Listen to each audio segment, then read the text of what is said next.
la licenciada Nereida, así que ya no se los voy a explicar yo el por qué las diferentes clases de compuestos que podemos utilizar como analgésicos, que podemos utilizar como antiinflamatorios. En este caso, analgésicos antiinflamatorios. Vamos a ver.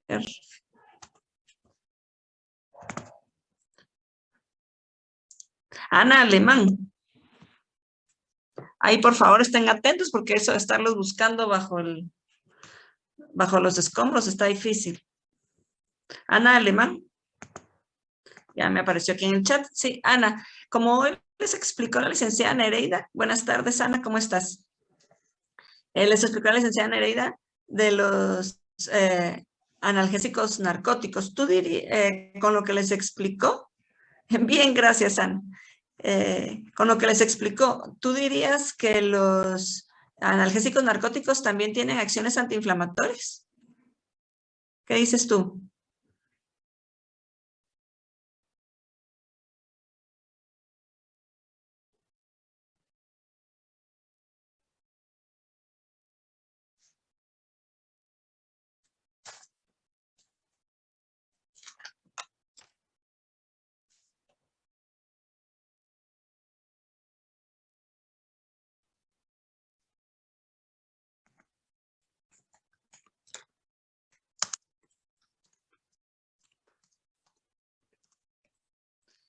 Exactamente, más que todo,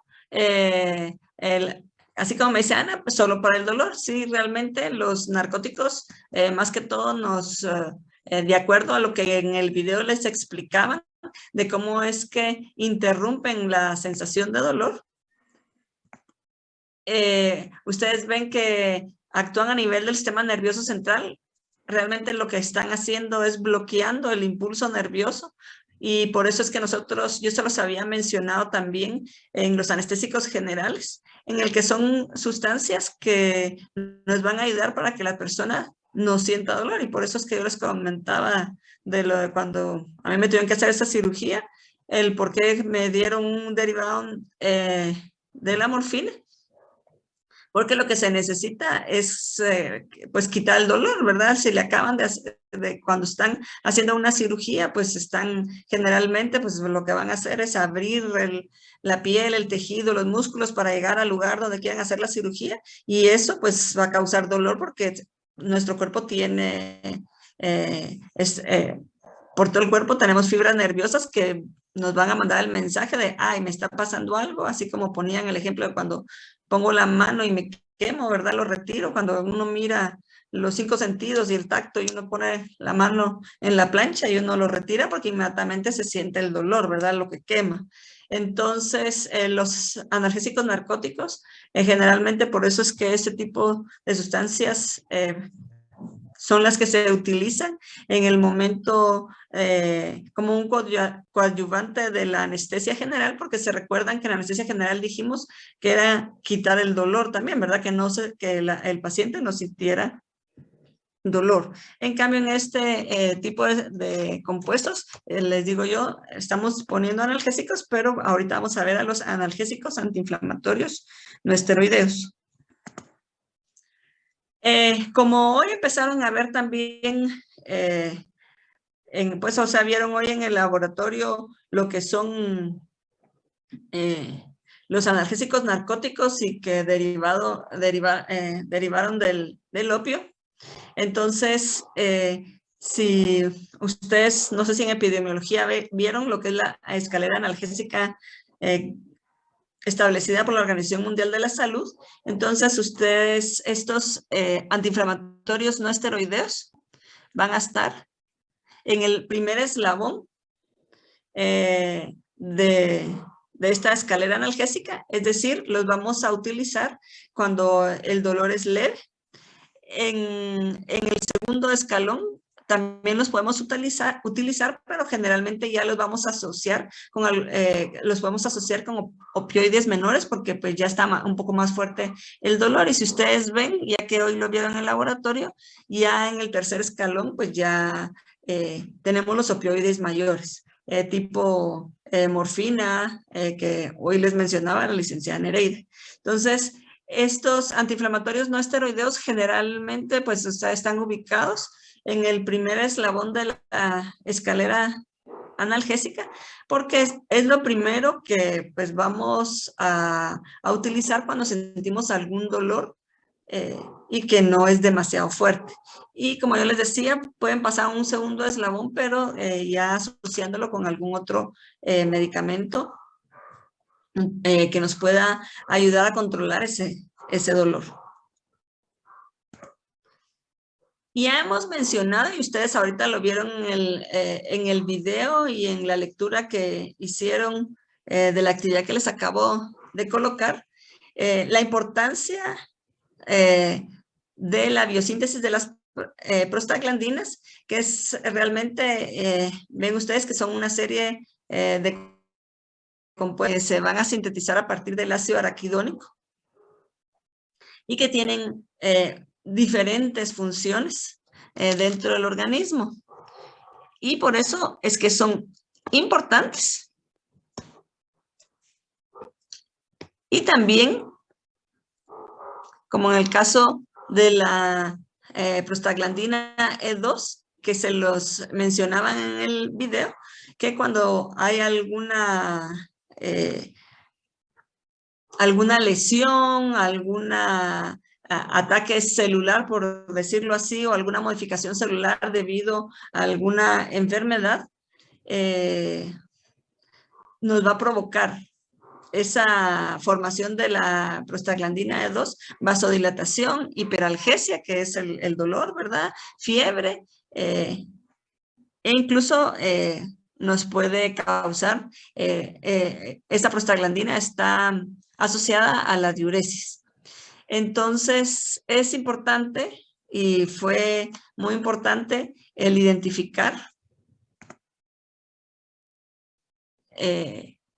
toda esta ruta y la importancia que tienen estas diferentes prostaglandinas en los diferentes procesos fisiológicos, de manera que cuando hay algún problema, como en el caso de procesos inflamatorios, en los que hay dolor e incluso muchas veces fiebre, ver cómo se interrumpía. Y pues aquí entran este tipo de compuestos, los antiinflamatorios no esteroideos, para interrumpir la formación de prostaglandina 2.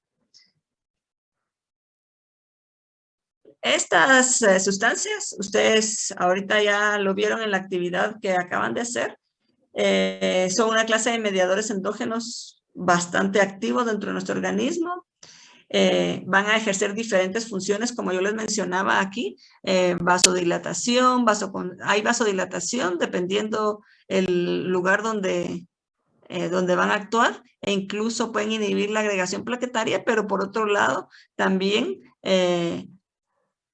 tenemos vasoconstricción y activación de las plaquetas en diferentes lugares del cuerpo, contracción del músculo liso, y también puede haber broncoconstricción, contracción del músculo liso, que era el que yo les mencionaba con el misoprostol, que era una prostaglandina sintética que yo se la administro a una mujer embarazada, le puede ocasionar aborto por esa contracción del músculo liso. Están implicados, ya les expliqué, ya lo vieron ustedes en el video, en la respuesta inflamatoria, sensibilización de receptores del dolor, durante la inflamación aguda y crónica, porque las prostaglandinas se van a producir en el sitio de la inflamación, y juegan también un papel importante en la homeostasis de los tejidos y su función, debido a la gran cantidad de aspectos fisiológicos que regulan. Y tiene un papel citoprotector en el riñón y la mucosa gástrica. Lo de la mucosa gástrica ya lo habíamos visto cuando vimos los fármacos para el control de pH, y también, y ahora que en el papel citoprotector en el riñón.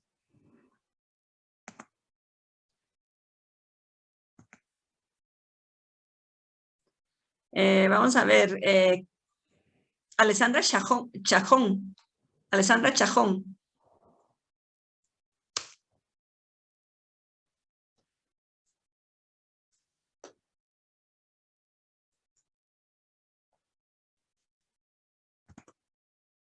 Alessandra, buenas tardes.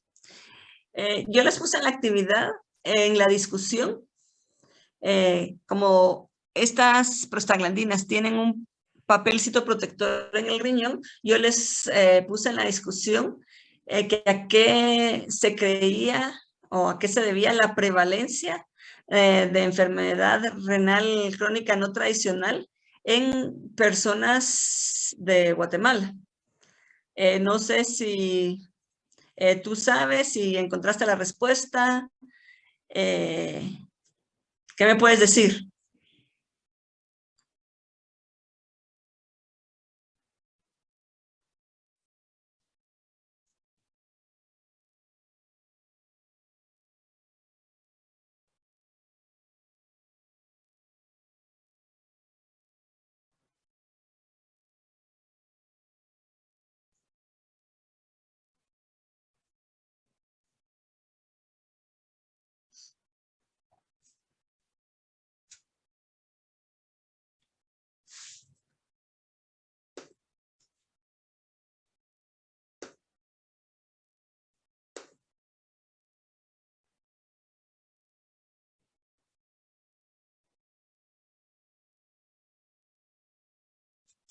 ¿Saben que los pacientes con enfermedad crónica no son diagnosticados ni tratados porque presentan muchos factores de riesgo que aumentan el riesgo de que pierdan la función renal? Me está poniendo. Em, Vamos a ver, ahorita iba a ver que, bueno, no he visto las respuestas de lo que ustedes pusieron. No sé si hay alguien que me pueda decir algo diferente a lo que me puso Alessandra.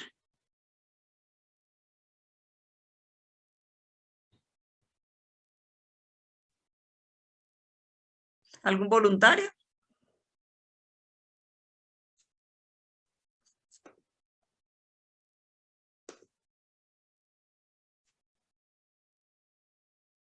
Ninguno. O sea que no contestaron esa pregunta o esa Yo discusión. encontré que era Angélica. por el trabajo, por los plaguicidas y por el estrés térmico, pero vi que en las respuestas de los compañeros colocaron que era por el consumo de AINES y bebidas carbonatadas. Ah, gracias, Angélica. Entonces, si pusieron eso, ¿por qué nadie dice ni pío? Así como dice la licenciada Nereida, ¿qué quieren? Vamos a decir, adiós, punto visto. Vamos a ver, Pablo, ¿qué dice? Yo puse que una de las principales causas, la insuficiencia renal, es por el consumo y abuso de AINES. Estabas escribiendo. Gracias, Pablo. Eh, por consumo de AINES. Sí, realmente la verdad es que ese aumento de prevalencia, digamos, Alessandra me ha dicho que en Guatemala se hay que los pacientes con la enfermedad renal, vamos a ver, ya se me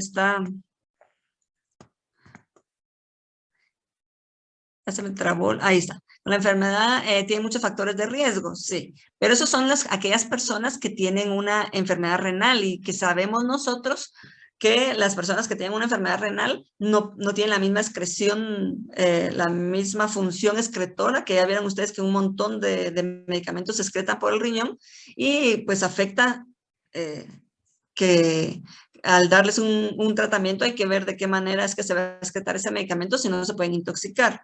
Ya Pablo, ya les dije lo que me dijo Pablo, y Andrés me dice que el consumo frecuente de AINES puede llegar a producir esa enfermedad debido a que se inhibe la función citoprotectora de riñones. Ahí cabal lo que yo le estoy diciendo, que puede favorecer también a la retención de líquido y limitaría la eliminación de desechos. Y bueno, Jocelyn, sí, pues la diabetes realmente es una causa de enfermedades renales, pero por eso les mencionaba enfermedad renal no tradicional. No es, digamos, como consecuencia de una diabetes, que sabemos que la diabetes es una de las enfermedades que afectan a todos los órganos del cuerpo y que por eso es que generalmente los pacientes con diabetes pueden tener retinopatías a nivel de los ojos, pueden tener insuficiencia renal a nivel de los riñones, pueden tener eh, ¿cómo se llama? Problemas de cicatrización en cualquier herida que se haga en el cuerpo, porque realmente la diabetes afecta a todo el organismo. Entonces se ven sus efectos y sobre todo de aquellas diabetes no controladas, donde no se controlan los niveles de azúcar, se ve el efecto en todo el organismo. Sin embargo, tal y como yo les estaba poniendo aquí, perdón, las prostaglandinas tienen un papel citoprotector en el riñón. Y si yo estoy dando, así como yo les mencioné, lo de fármacos para control de pH del estómago, que también tenemos prostaglandinas que nos van a proteger la mucosa del estómago. Y ya vimos que al dar antiinflamatorios no esteroideos, que son este tipo de compuestos que estamos leyendo, y me están inhibiendo, tal y como yo les puse aquí, yo estoy aquí cortando esto, y por lo tanto ya no se van a producir prostaglandinas que miren, que tienen efecto en todo el cuerpo. Entonces, si yo estoy cortando esa producción de prostaglandinas, yo también, no solo la mucosa gástrica, que ya vimos el efecto que tiene, sino también a nivel del riñón. Y como mencionaban sus compañeros, hay trabajos, hay una investigación que está publicada en una revista de la universidad y hay varios trabajos ya en donde se está viendo que en aquellas personas que trabajan a nivel, más o menos en la región de la costa sur, aunque ahora se han encontrado en muchos lados, en los que, así como decían, hay mucho calor. Por ese mucho calor pues sienten la necesidad de tomar líquidos. Y lo malo es que la tal Coca-Cola, Pepsi-Cola, Big-Cola, la que quieran cola, es tan atractivo y diríamos que con el calor tal vez que se siente rico el agua gaseosa, pero toman demasiado. Y entonces eso, más la deshidratación que ya ocasiona el estar trabajando en esas condiciones. Y además, que lo malo es el mercadeo que hacen sobre algunas sustancias. Y ay, sí, que te quita el dolor, que te quita el dolor, el famoso vitaflenaco, que le va a quitar las penas, y así como decía un profesor que yo tenía ahí en la facultad, que decía hasta los callos de los pies le va a quitar, la gente se lo toma pensando que es una sustancia que le va a ayudar a tener un mejor rendimiento, que al día siguiente se va a sentir más con más ganas de seguir trabajando porque no le va a doler nada, porque definitivamente son trabajos bastante duros que la gente pues ni modo va a tener dolor muscular, etcétera. Entonces, todas esas situaciones juntas están haciendo que haya una incidencia muy grande de enfermedad renal no tradicional en el país. Hay también en otros países, pero pues aquí estamos hablando de Guatemala, sobre todo en Guatemala por las condiciones, por este papel citoprotector del riñón de las prostaglandinas. Exacto, Virginia. Sí, Rodrigo Castañeda publicó un estudio sobre este tema también.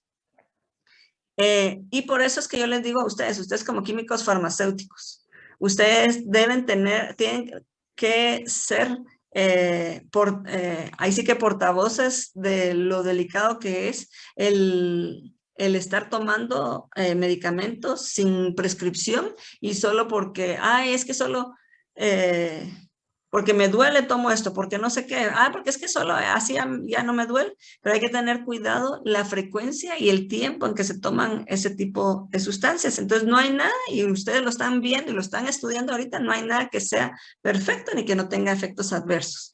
Entonces el problema es que llegan los camioncitos o los microbusitos de estos lugares y les llevan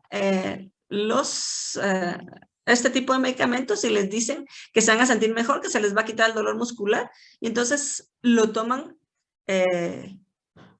muy frecuente y además se los llevan muy baratos, lo llevan en blisters que les comienzan a vender muy barato, porque lo que quieren estas empresas es vender su producto.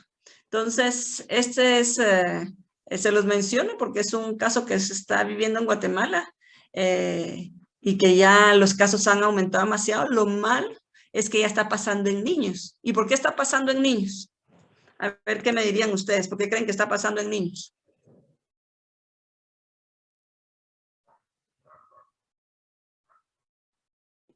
que a los niños hay que enseñarles a comer y si los adultos no Sí, aquí me tenemos ponen cuidado en porque nuestra dieta, Perdón, Virginia. porque ellos están aprendiendo mal. A ellos hay que, Exactamente, y porque, ajá, sí, Virginia. porque si nosotros los grandes ya agarramos esa mala costumbre, ellos todavía no han aprendido. Ellos están aprendiendo mal de nosotros. Exacto, esos son, digamos, como malos hábitos. Y como bien me ponían sus varios de sus compañeros ahí, las bebidas carbonatadas, pero además también se está abusando de este tipo de medicamentos, incluso en niños, ¿verdad? Y están en condiciones no muy buenas, así como dicen, en condiciones de nutrición, y realmente las bebidas carbonatadas están al alcance de todos, y como yo les digo, así que para muchos trabajadores como tipo albañiles, ustedes ven, siempre van con el agua gaseosa y el Tortrix, agua gaseosa y su bolsita. Y entonces eso está ocasionando que estén aumentando las enfermedades, y realmente qué triste, las enfermedades renales son tan delicadas. Las enfermedades renales son tan delicadas porque si ya no le funcionan los riñones son vitales. O si ya no funcionan, uno se muere.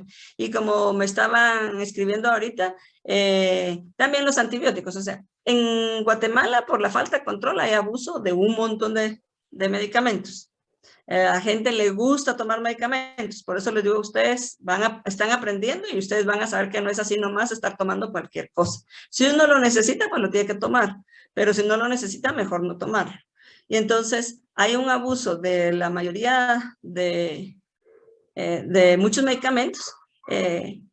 Con los antibióticos se ve la resistencia microbiana, y en el caso de estos medicamentos, pues ya en Guatemala se está viviendo el problema renal. Y pues ya habíamos mencionado lo de la irritación gástrica, que eso ya se sabe por muchos años, pero es más delicado esta situación renal, y por eso es que ustedes vieron que en el video,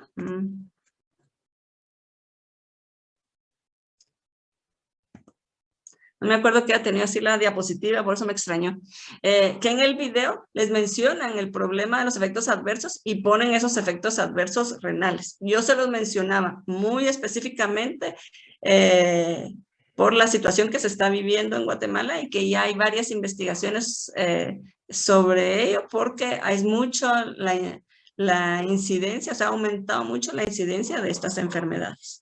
Entonces, como ya les había mencionado al principio, si yo tengo inflamación y dolor, ya la licenciada Nereida les puso hoy la diapositiva con las diferentes estructuras de estos compuestos. Si yo tengo inflamación, yo voy a administrar aquellos productos que son esteroideos, que los vamos a ver, como ella les dijo, dentro de 2 semanas más o menos en el laboratorio. Ese tipo de medicamentos, los esteroides, que ustedes los han oído también por el abuso de esteroides en los deportistas. Entonces, los esteroides me regulan y me ayudan con aspectos de inflamatorios. Ya vieron ustedes en el laboratorio opiáceos o derivados morfínicos. Estos me van a controlar el dolor, y estas sustancias antiinflamatorios no esteroideos me regulan inflamación, dolor e incluso temperatura, que lo vieron también en el video. Entonces, ya vimos la importancia de la vía de las prostaglandinas, de la formación de las prostaglandinas, y entonces vamos a tener a una serie de compuestos que van a interactuar o van a tener afinidad tanto por la isoenzima COX-1, algunos, y y otros por la enzima COX-1 y COX-2, y otros ya más específicos que salieron mucho después en terapéutica, que son afines a la enzima COX-2, y pues tanto la COX-1 como la COX-2 me van a interrumpir la síntesis de prostaglandinas a partir del ácido araquidónico. Yo les preguntaba sobre la diferencia de la COX-1 y de la COX-2, Byron Hernández. No sé qué pusiste en tu respuesta sobre que la COX-1 es constitutiva y la COX-2 es inducible.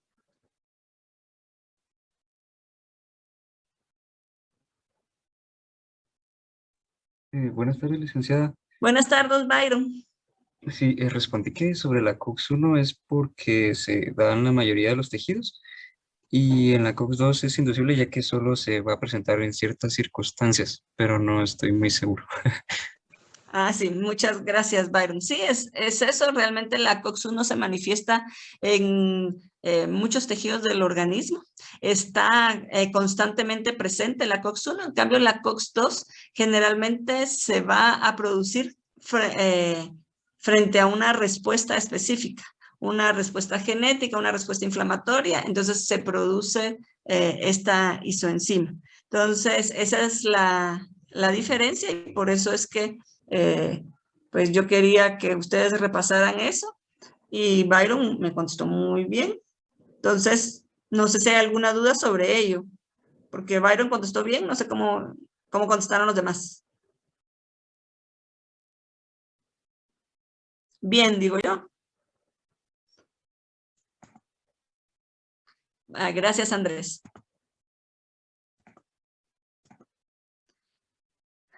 Y entonces, como yo les decía, va a haber un agente agresor que nos va a ocasionar algún daño a nivel de la membrana celular y ya vieron ustedes cómo es que a partir de los fosfolípidos se sintetiza el ácido araquidónico y luego viene todo el camino para...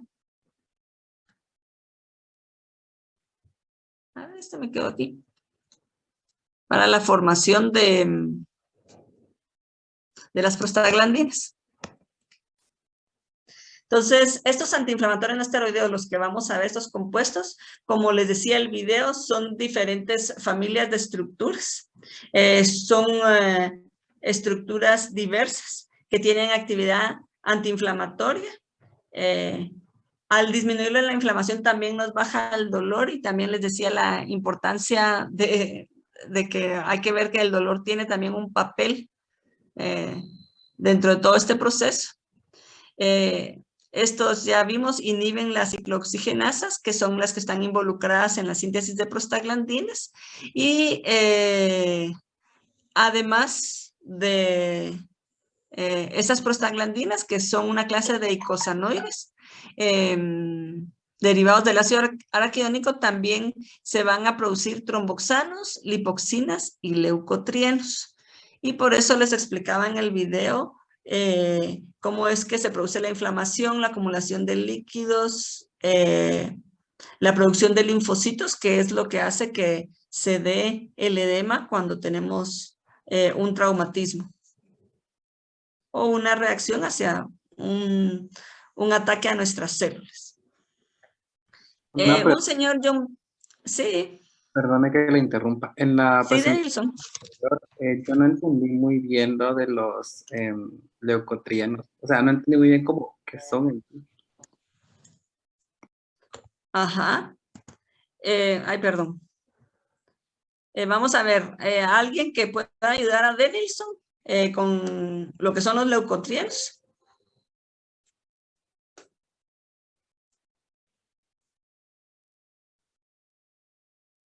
¿O nadie contestó esa pregunta?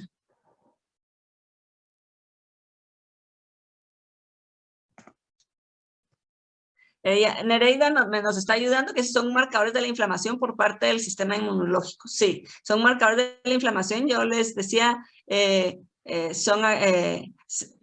cuando hay un proceso inflamatorio, entonces hay una producción de linfocitos y células que se forman como una respuesta a esa inflamación y que son parte del sistema inmunológico. Por eso es que en enfermedades, por ejemplo, como artritis reumatoidea, que es una enfermedad autoinmune, o sea, que afecta el sistema inmunológico, hay aumento de leucotrienos, que es lo que hace que las personas pues mantengan cierta inflamación a nivel de las articulaciones.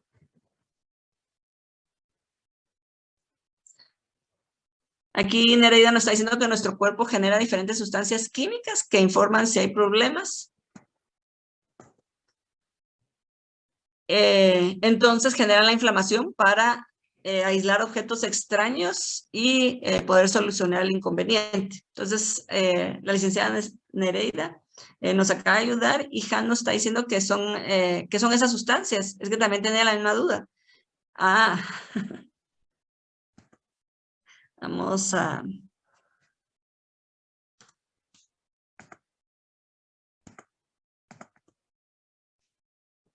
Miren, aquí, cuando está en la síntesis de las prostaglandinas, o sea, tenemos el ácido araquidónico y nos va a sintetizar, cuando seguimos, ya me estoy confundiendo el lapicero, y nos va a formar prostaglandinas, distintas prostaglandinas, e incluso, como yo les decía, que de estos endoperóxidos también van a intervenir en la formación de tromboxanos.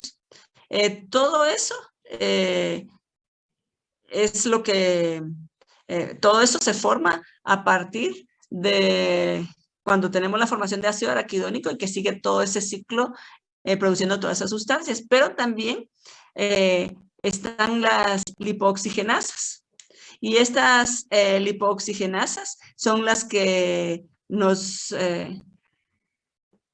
van a conducir a la formación de leucotrienos, que son, como decía la licenciada Nereida, una respuesta del sistema inmunológico hacia una sustancia extraña. Entonces están, como yo les decía, linfocitos, los neutrófilos, y que se aumentan para, digamos, como para decir, miren, aquí está pasando algo, vengamos a defender a nuestro pedacito, y por eso se da el proceso inflamatorio.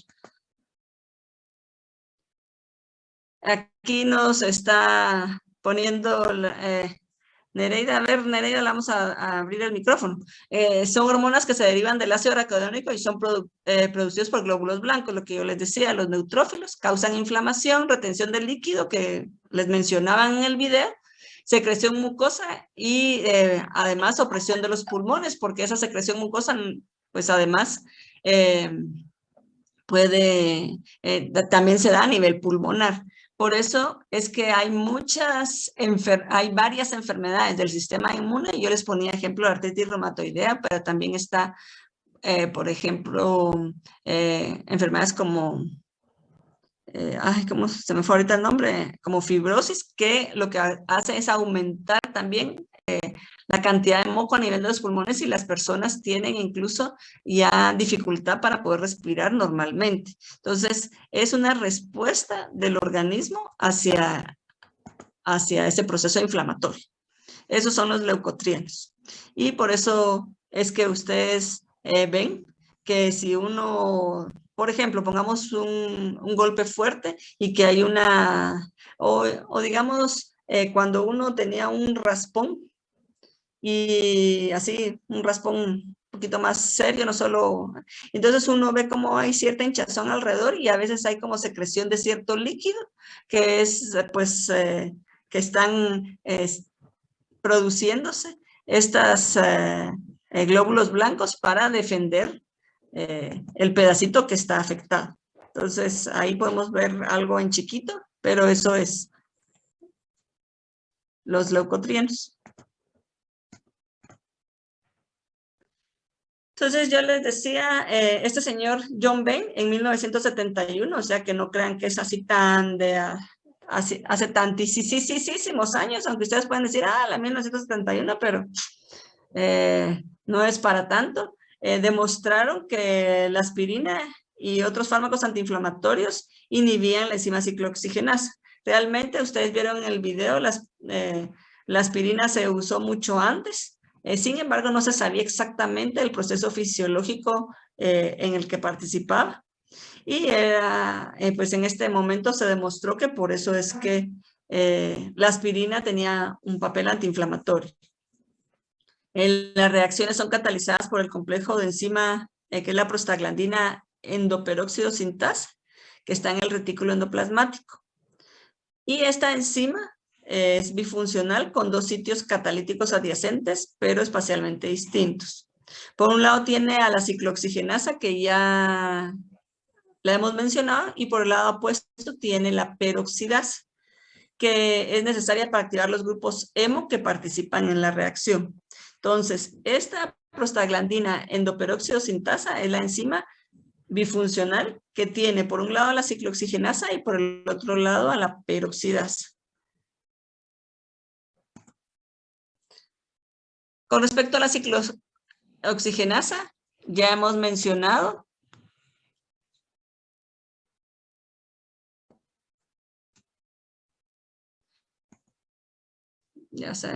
perdón, sin querer queriendo moví lo que no tenía que mover. Ya hemos mencionado a la COX-1 y a la COX-2. Ya vimos algunas diferencias, y otra diferencia es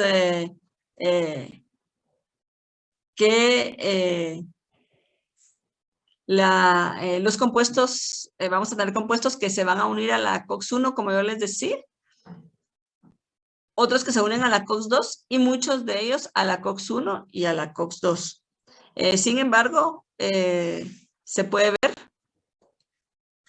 este bolsillito que le llaman bolsillo lateral diferente en la COX-2, y que hace que cuando se identificó que tenían esa diferencia, se comenzó a pensar en aquellas sustancias que tal vez no iban que iban a interactuar con la COX-1, pero no en la COX-2, y cómo hacer para que interactuara. Y cuando se vio que tenía este bolsito, dijeron, veamos de qué manera es que podemos crear compuestos que interactúen con esta enzima. En la COX-1, los residuos de arginina 120 y tirosina 355 estabilizan el grupo aniónico que está presente en la mayoría, sería este y este, en la mayoría de los antiinflamatorios no esteroideos. Los anillos aromáticos, porque vamos a ver que son compuestos con anillos aromáticos, generalmente están acomodados en el canal hidrofóbico, entonces diríamos en la parte gordita. Y la serina 530, en algunos lugares les dicen serina 529, no me pregunten por qué, y en otros serina 530, pero lo pueden encontrar de las dos maneras. Es el residuo acetilado, por ejemplo, por la aspirina.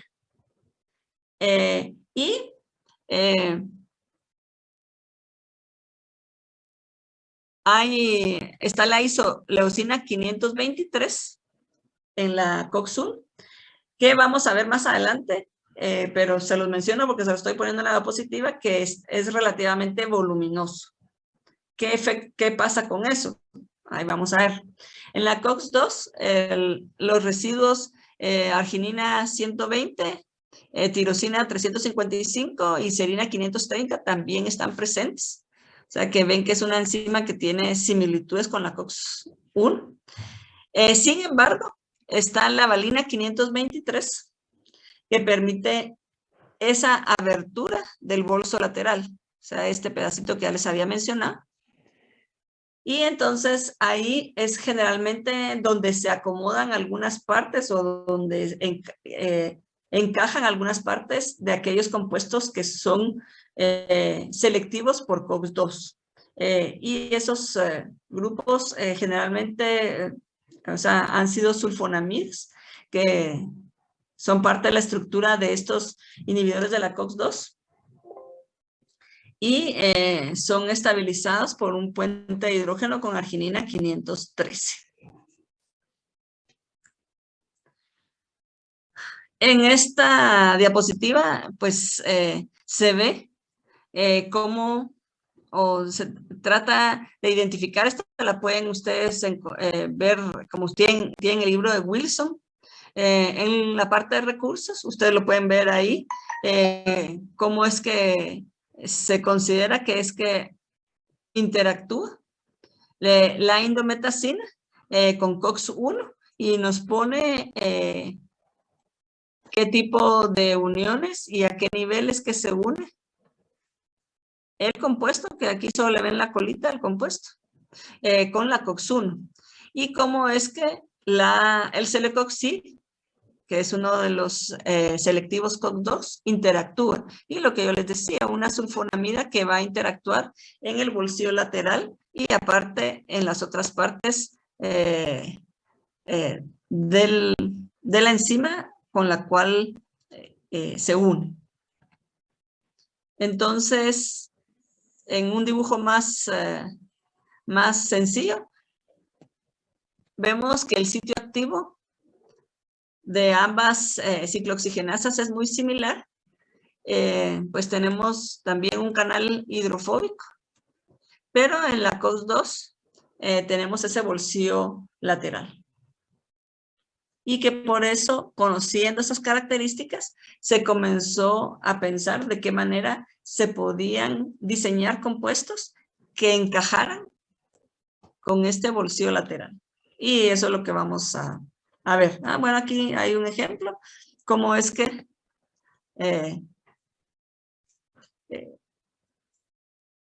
se han diseñado los compuestos para que entren a esa parte de la COX-2. Pero sabemos que, y ya lo vimos, que al reducir la cantidad de las prostaglandinas, nos disminuye la inflamación, pero tenemos algunas situaciones que le han llamado insultos, así les han llamado, como decir cosas que por arreglar algo, desarreglo lo otro. Y entonces sabemos que estos medicamentos no están ionizados en el pH del estómago, por lo tanto pasan dentro de las células gástricas de la mucosa, que ya lo vimos en la unidad anterior, pero el alto pH hace que del estómago hace que los compuestos se ionicen. Y entonces ya no pueden pasar la capa lipídica para seguir pasando a través de las membranas celulares y se quedan atrapados dentro de las células. Esto altera la permeabilidad de las membranas celulares, hace que se acumulen iones hidrógeno dentro del estómago y esto causa daño de la célula con el consiguiente efecto que tenemos que van a erosionar la mucosa gástrica, lo que vimos anteriormente y por qué estos compuestos están asociados a estas irritaciones gástricas e incluso pues los problemas que ya hemos mencionado, ¿verdad? El daño que se hace a nivel de la mucosa del estómago y ya vemos que para ello pues hay otras sustancias y ya las estudiamos en la unidad anterior. Pero también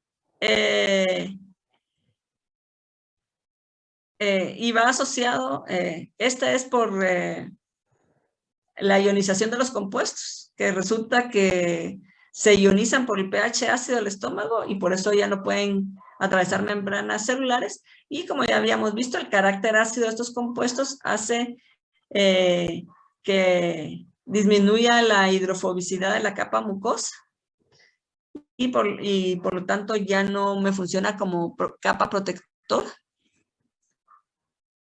del estómago. No hay un acoplamiento en la fosforilación oxidativa y entonces hay aumento en la permeabilidad de la mucosa y difusión de iones hidróneos, lo que más o menos les había mencionado, y que quedan los iones atrapados dentro de la mucosa. Entonces, el inhibir las prostaglandinas tiene un efecto para disminuir los procesos inflamatorios, pero me quedan desprotegidas ciertas regiones como es la mucosa gástrica.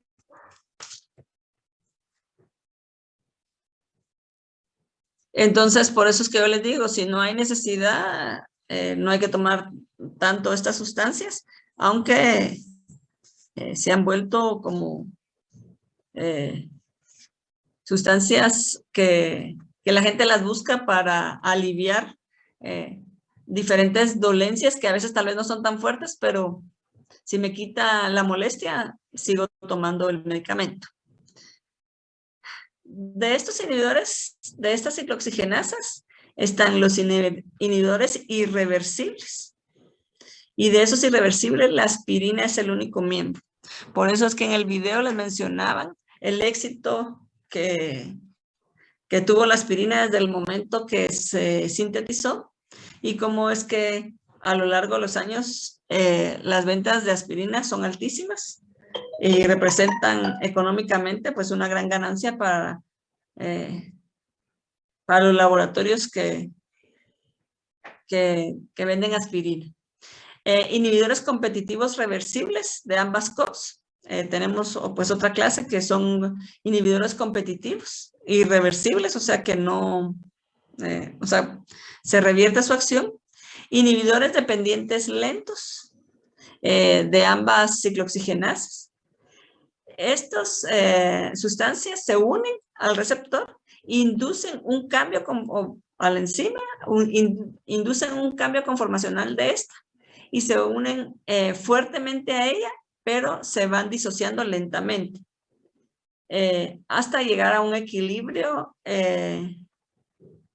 reversible y pseudo-irreversible. Sin embargo, pues este mecanismo y el anterior, que son los competitivos reversibles, son casi lo mismo. Y están los inhibidores selectivos competitivos reversibles de la COX-2.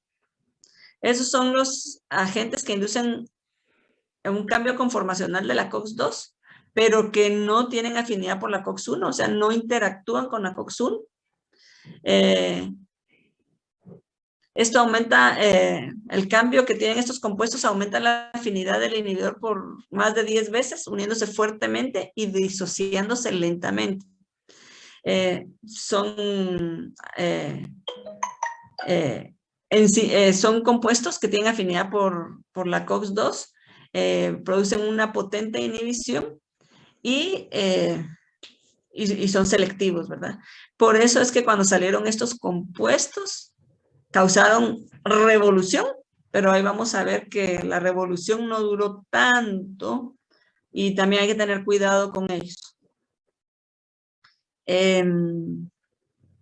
Como yo les digo, como se disocian muy lentamente, generalmente estos compuestos, su duración de acción es bastante larga y generalmente incluso hay compuestos que se toma solo una pastilla al día, ¿verdad? Uno cada 24 horas y eso es bastante comodidad para los pacientes. Porque realmente son muy selectivos y la disociación es muy lenta, o sea que se unen fuertemente a la enzima.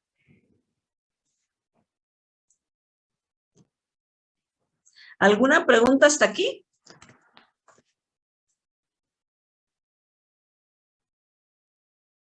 Ninguna. Gracias, Pablo. Sí, aquí solo estamos como la introducción antes de llegar a toda la relación estructura-actividad, que vamos a ver que por eso es tan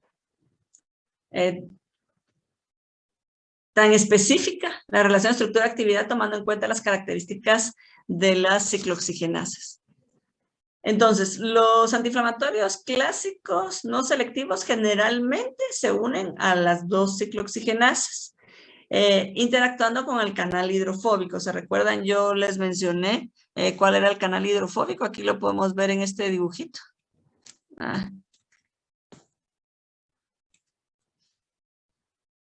La aspirina, a diferencia de los otros, como yo les decía, es el único que tiene una acetilación irreversible. ¿Qué significa? Que una vez se une a la serina,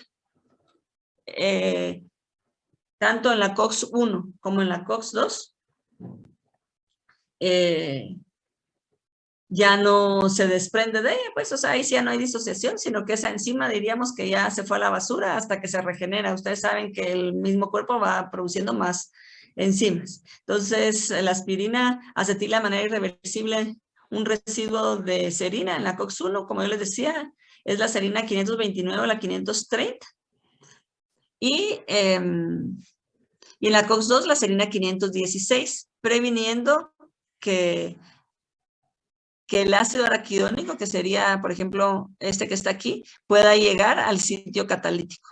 La aspirina, miren, aquí se une y ya no deja que el ácido araquidónico pase. Es así como que le cierra la puerta al ácido araquidónico. Y otros antiinflamatorios no esteroideos que no son tan no selectivos, compiten directamente con el ácido araquidónico, inhibiendo la ciclooxigenasa, pero de manera reversible, porque si se sueltan, diríamos, se van disociando, como decía ahí, lentamente, y entonces puede haber espacio otra vez para el ácido araquidónico. Sin embargo, la aspirina sí de una vez cierra la puertecita y ya no deja que el ácido araquidónico pase. Sí, la aspirina se une a ambos, Juan José. O sea que la aspirina, siendo un medicamento que hasta ya le celebraron su centenario hace unos años, porque ustedes vieron que en 1899, creo que sí, ya no me acuerdo, sí, por ahí lo tengo, fue que se sintetizó la aspirina, y por eso es que ha servido, vamos a ver que pues sirvió para encontrar otros compuestos que fueran,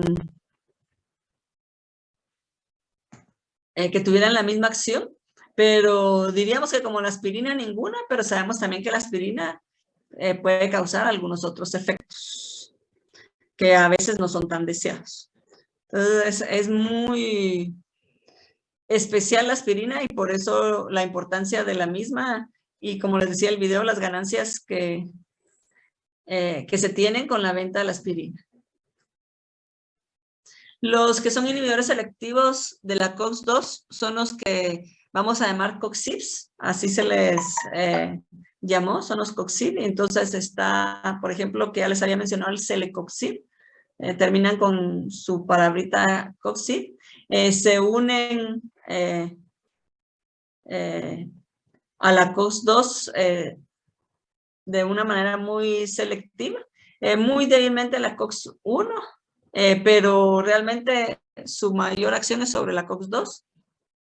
Y esto puede ser por ese espacio adicional en el canal hidrofóbico, como yo les había dicho, presentan en ese bolsillo lateral.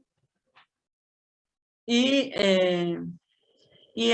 yo les mencioné que en la síntesis del ácido araquidónico están las ciclooxigenasas y están las peroxidasas. Los antiinflamatorios no esteroideos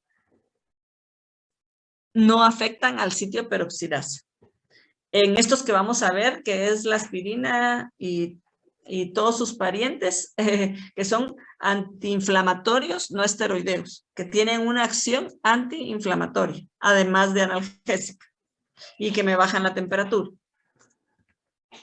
Aquí podemos ver las mismas ciclooxigenasas,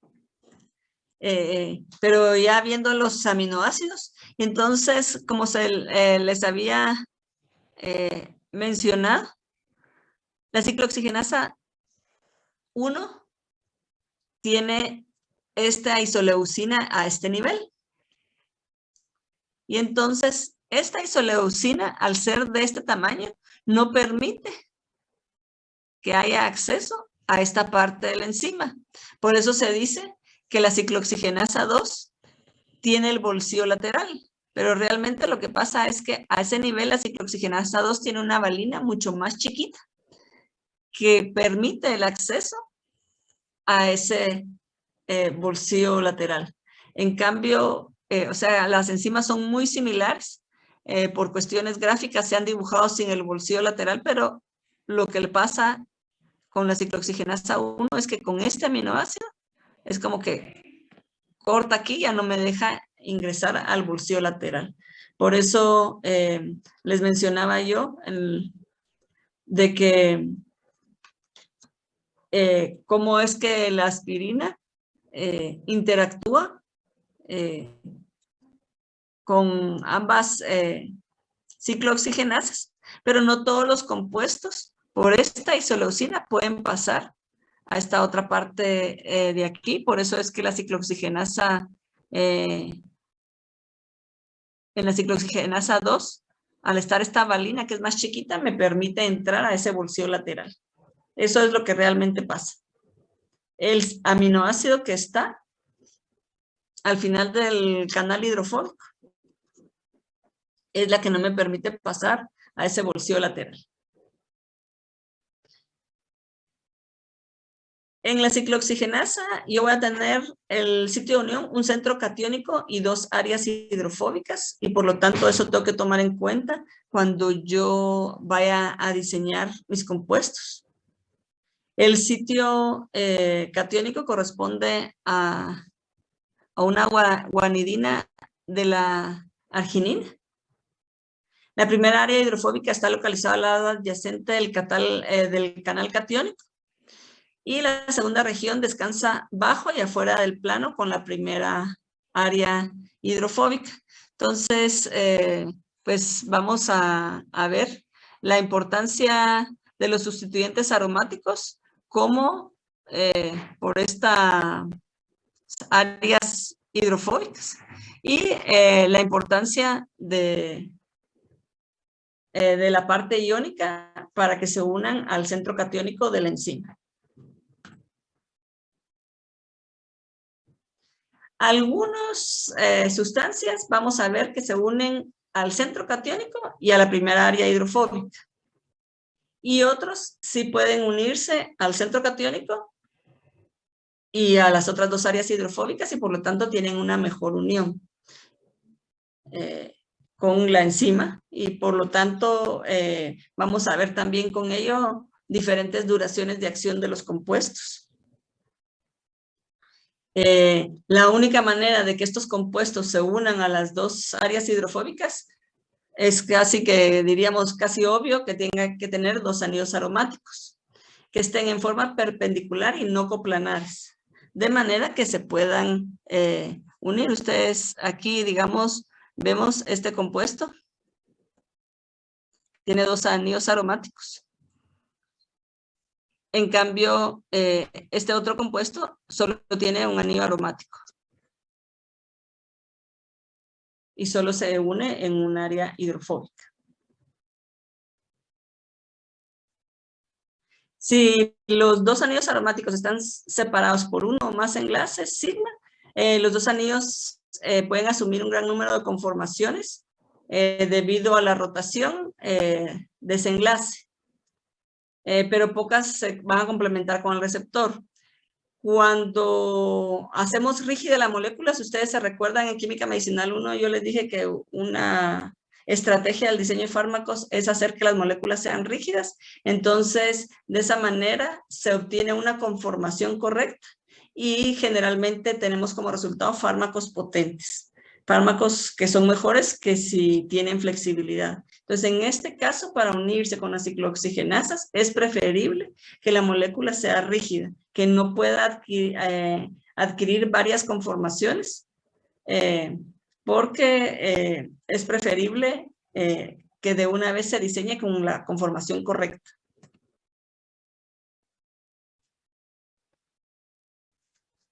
Y entonces, con lo que les acabo de decir, con ver las características de las ciclooxigenasas, vamos a ver en la relación estructura-actividad con la REA de los inhibidores de la COX, que yo les puse en inglés SAR, pero es la REA de los inhibidores de la COX. El compuesto debe tener un ácido ionizable y un anillo aromático, por lo menos, para que se pueda unir a la ciclooxigenasa. como les mencioné anteriormente, un segundo anillo no coplanar va a aumentar la potencia al incrementar las interacciones de unión. Y si yo hago rígida la molécula, pues voy a limitar el número de conformeros y voy a tener compuestos más potentes. Óptimo que la separación de dos átomos entre la carga aniónica, que hayan dos átomos entre la carga aniónica y el anillo aromático. Si aumenta la distancia de 3 a 4 carbonos, generalmente va a disminuir la potencia. Entonces, lo óptimo es que hayan dos átomos. Si yo aumento más átomos de carbonos entre el anillo aromático y la carga aniónica, me voy a disminuir la potencia del compuesto. Al introducir un grupo metilo en el primer carbono, me va a aumentar potencia y me va a introducir un centro quiral. Y por lo tanto voy a tener como resultado isómeros, y generalmente los isómeros S son los más potentes. Y si aumento el tamaño del grupo alquilo, me puede disminuir potencia, pero incorporando un heterocíclico retiene actividad. Entonces, vamos a encontrar, como yo les puse en una diapositiva anterior, compuestos estructuralmente diferentes. Pero como mencionaba la licenciada Nereida del farmacóforo en los opioides, pues aquí prácticamente el farmacóforo sería la estructura general. Yo voy a tener, como les decía en esta diapositiva, un ácido ionizable, un anillo aromático, preferible que tenga otro anillo aromático, y voy a tener una distancia que la óptima es aproximadamente 2 carbonos. Entonces, la estructura general o el farmacóforo lo pueden ver que es bastante sencillo, pero ya vimos que los compuestos pueden tener otras características para que y aún así retengan actividad.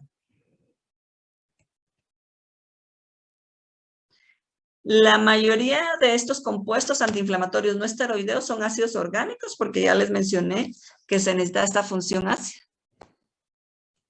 Y por lo tanto son ácidos orgánicos con un pKa de 3 a 5 y pues son ácidos carboxílicos. Este grupo acídico es esencial para la actividad inhibitoria, aunque vamos a ver una excepción. Por eso les digo, estructuralmente vamos a encontrar diferentes, pero vamos a ver una excepción entre los grupos que vamos a estudiar y que ya existen en el mercado. Los antiinflamatorios no esteroideos difieren en sus lipofilicidades, porque va a depender de cuántos grupos arilos tienen y las moléculas y sustituyentes adicionales. Como ya les decía yo, la porción ácida me va a servir para una mejor unión a la parte catiónica de la enzima, que ya la vimos anteriormente, que el compuesto se une a una parte catiónica de la enzima. Y estos grupos acídicos también me sirven para una mejor unión con las proteínas del plasma, y por eso es que se unen fuertemente, o sea, bastante a ellas. Y este grupo acídico también sirve como el mayor sitio de metabolismo por conjugación, o sea, para que yo las pueda excretar. ¿Se acuerdan que el metabolismo tenemos 2 fases en la mayoría de compuestos? Y la mayoría de estos compuestos se eliminan por glucuronidación, con ácido glucurónico, glucuronidación, ya no me sale la palabra. Ya tanto hablar, ya se me lengua la traba, pero se une al ácido glucurónico para poderlo eliminar. Y es así como se metaboliza. Ay, sí, ya no me sale la glucuronidación. Entonces, es así como que son las propiedades mínimas, como les decía la licenciada Nereida con los opioides, las propiedades mínimas que me van a ayudar no solo para que interactúen con la enzima, sino que además para su metabolismo y eliminación. Pero saben ustedes que muchos de ellos los utilizamos cuando tenemos fiebre. Entonces, por ejemplo, la aspirina también es antipirético y otros varios de ellos también me van a funcionar para bajar la fiebre. También creo que el video, si me acuerdo, el video les habla sobre la actividad antipirética. También es al inhibir la síntesis de prostaglandina E2 cerca del área hipotalámica. Cuando tenemos los daños en los tejidos, la inflamación, infecciones por microorganismos, va a aumentar formación de citoquinas, que aumenta producción de prostaglandina E2. Y esto hace que me aumente la temperatura y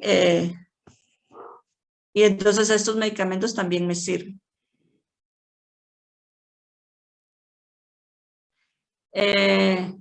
Sí, o sea, para el COVID me recomendaron mucho el ibuprofeno y el acetaminofén.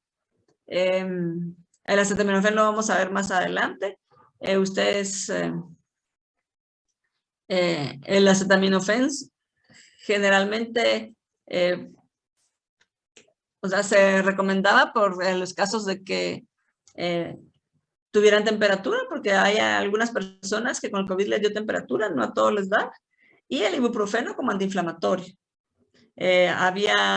Sabemos que en el COVID lo que se produce es una inflamación bastante generalizada, sobre todo en los casos que son un poquito más fuertes, hay una inflamación más generalizada. Y por eso tomaban ibuprofeno. Yo no puedo tomar ibuprofeno, gracias a Dios no me ha dado, porque yo no puedo tomar esos antiinflamatorios. Imagínense, yo por eso decía, Dios mío, por eso tal vez dicen, hay tanto cuidarse, pero se dan cuenta que no puedo tomar antiinflamatorios no esteroideos.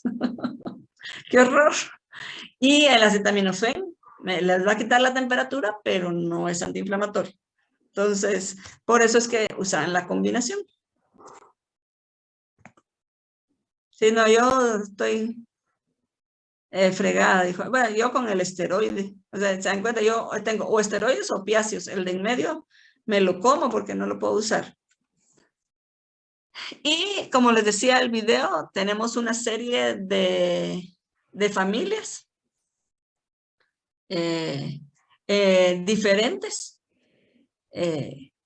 que se clasifican por cierta analogía estructural. Entonces tenemos el grupo de los ácidos y ahí vamos a tener a los salicilatos como la aspirina, fenamatos y los aril y heteroarilacéticos. Los enólicos, que por eso yo les decía, vamos a ver que hay algunas diferencias, que hay algunos que no tienen el ácido carboxílico, como los oxicanes, y tenemos las pirazolinodiones. Y tenemos otros compuestos neutros no acídicos, que también ya tienen esta acción antiinflamatoria, no esteroidea, y ya no son tan ácidos como se ha mencionado en la relación estructura-actividad. Estos son diferentes familias de compuestos. ¿Qué es lo que vamos a ir estudiando a lo largo de esta unidad?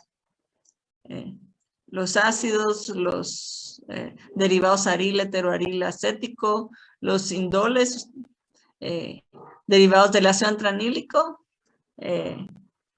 los derivados del ácido enólico y tenemos, así como yo les decía, las pirazolinodiones, que no las van a encontrar ustedes en literatura de Estados Unidos.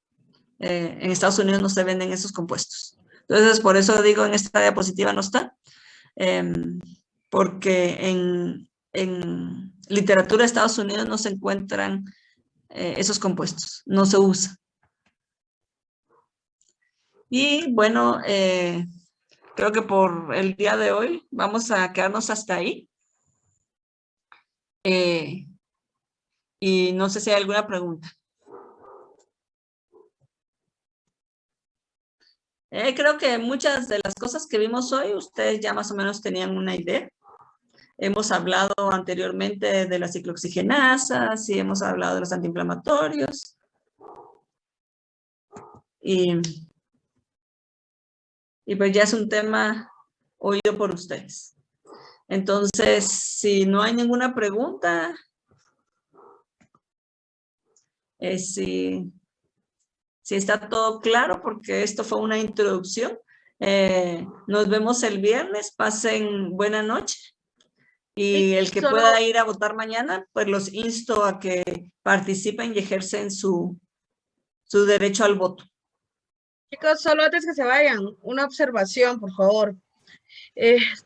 Siempre durante todo este proceso nosotros les hemos hablado, creo que desde el primer día de clase la Liga les habló sobre la parte de ética. ¿A qué viene esto? El día de hoy, al momento que yo pasé la asistencia, habíamos 63 participantes, incluyendo la Liga Luque y mi persona. Eso quiere decir 61 estudiantes.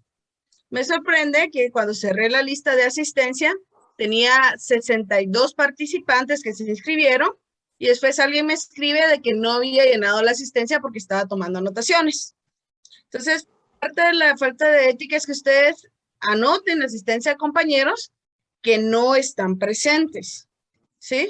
Entonces, si eso llega a pasar y no me cuadran los números de asistencia, nosotros lo que podemos hacer es anular asistencia ese día y se afecta la asistencia de ustedes para tener derecho a examen final. Entonces, de verdad, si un compañero no está, no lo anoten. Es la responsabilidad de esa persona estar en clase. Y sobre todo, que si después hacemos un corto y él pide reposición y yo cotejo que sí me aparece en la lista de asistencia, no le pongo reposición de corto. ¿Ya? Tómenlo en cuenta. Entonces, sí, eso, bueno, personal sí me molesta porque lo siento una falta de ética.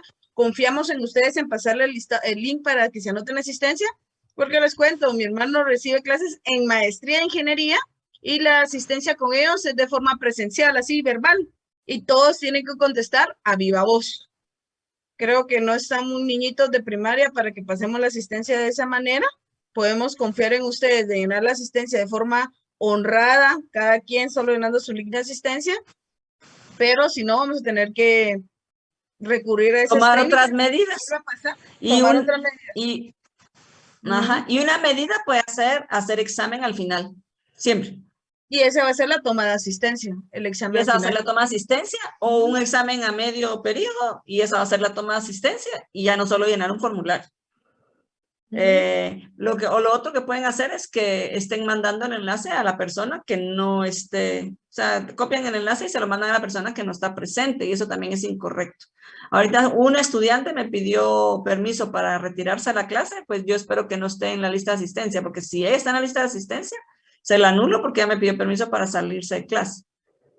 Entonces, eso sí les pido, nosotros somos de los que nos ponemos a ver uno por uno quién está aquí, pero cabal ahorita a mí me pareció raro que estando 63 personas, cuando yo mandé el link de asistencia, porque me fijo en eso, me aparecían 62 inscritos, y sobre eso, que todavía una persona me escribió que no pudo llenar asistencia porque estaba tomando anotaciones, y yo ya había cerrado el enlace. Entonces eso contradice la cantidad de estudiantes que vamos a tener durante la clase. Entonces solo se los hago ver, cuando eso vuelva a pasar, pues se le anula toda la asistencia y eso afecta a la clase en general, o las otras formas de estar tomando la asistencia mediante cortos, ¿verdad? Pero eso tiene doble impacto. Sí. Por favor. Bien, pasen buena noche. Buenas noches. ¿Sí, Natalia? Buenas noches, licenciada. Cambiando de tema lo que estaba diciendo, a mi grupo, el número 4, nos toca exponer este viernes sobre los